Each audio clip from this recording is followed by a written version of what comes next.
Ngayong araw guys ay samahan nyo kami sa pamimili ng mga kakailanganing materyales sa pinapagawa naming bangka.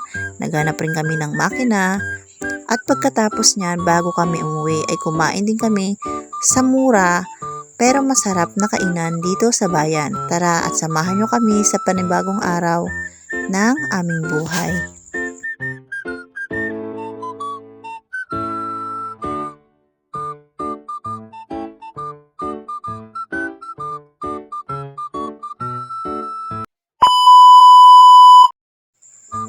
Ipapakita ko nga sa inyo guys kung ano nga ba ang pinagkakabisihan ng aking asawa habang ako ay nagtitinda naman sa aming talipapa. Ito ay ang pagmano-mano niyang paggawa dito sa pinapangarap naming bangka kasama ang aming tatay.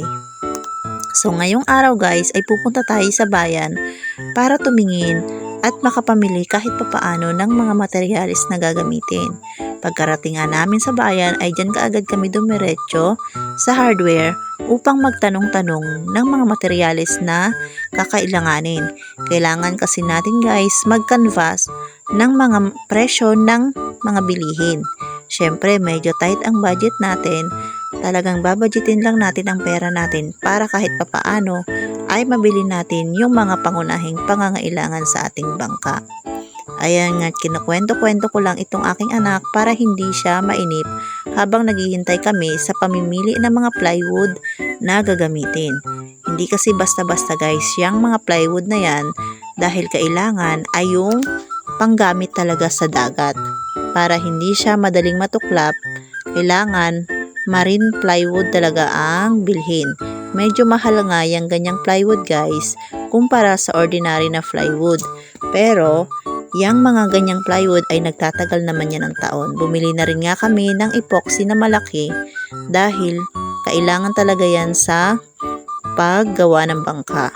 Ayan nga't binigyan pa kami ng free na t-shirt ng may-ari ng tindahan. Thank you po. Nagkambas na rin kami ng mga makina na kakailanganin doon sa bangka. Kaya lang guys, yung makina na kailangan ni Mr. na low speed ay wala pang available. Sa Monday pa kasi guys ang dating ng mga makina.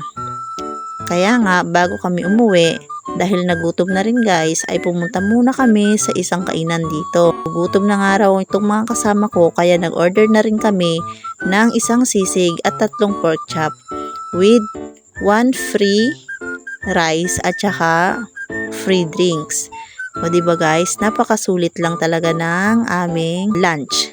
Thank you guys sa mga nanonood at mga sumusuporta dito sa aming mini vlog.